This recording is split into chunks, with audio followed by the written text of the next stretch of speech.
प्रत्येक वेळी जेव्हा एखादा पत्रकार अन्यायाविरुद्ध वाचा फोडत असतो त्यानंतर त्या पत्रकाराचं गळचेपी केली जाते, त्याचा जे आवाज आहे तो दाबला जातो, कधी कधी बाहेरच्या गुंडाकडून, कधी कधी वर्दीतल्या गुंडांकडनं.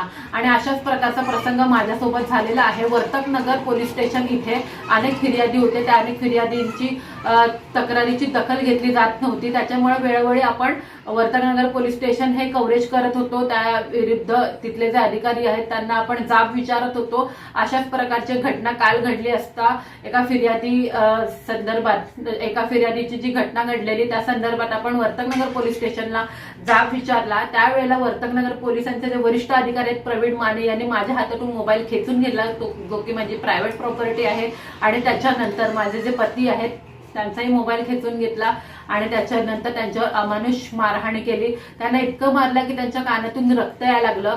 आणि त्याच्यानंतर आता त्यांना ऑलरेडी त्यांच्या कानाचं ऑपरेशन झालेलं आहे, त्यांना बहिरेपणा आलेला आहे. आणि त्याच्यानंतरचा जबाबदार कोण, तर वर्तकनगर पोलीस स्टेशन. कारण ते स्वतःचा इगो सॅटिस्फाईड करण्यासाठी माने, जे प्रवीण माने आहेत वरिष्ठ अधिकारी, यांना अनेकदा आपण जेव्हा प्रश्न विचारत होतो, वर्तकनगर परिसरामध्ये अनेक बेकायदेशीर धंदे चालत ह्या संदर्भात आपण त्यांना वेळोवेळी जेव्हा प्रश्न विचारत होतो तेव्हा त्यांचा इगो हर्ट झाला. आणि त्याच्यानंतर त्यांनी माझ्यावर आणि माझ्या पतीवर अमानुषप्रमाणे मारहाण केली. आणि पत्रकारांची मोबाईल त्यांना खेचायची, जे पण त्यांना कोणताही अधिकार नाही तरी पण त्यांनी मोबाईल खेचला.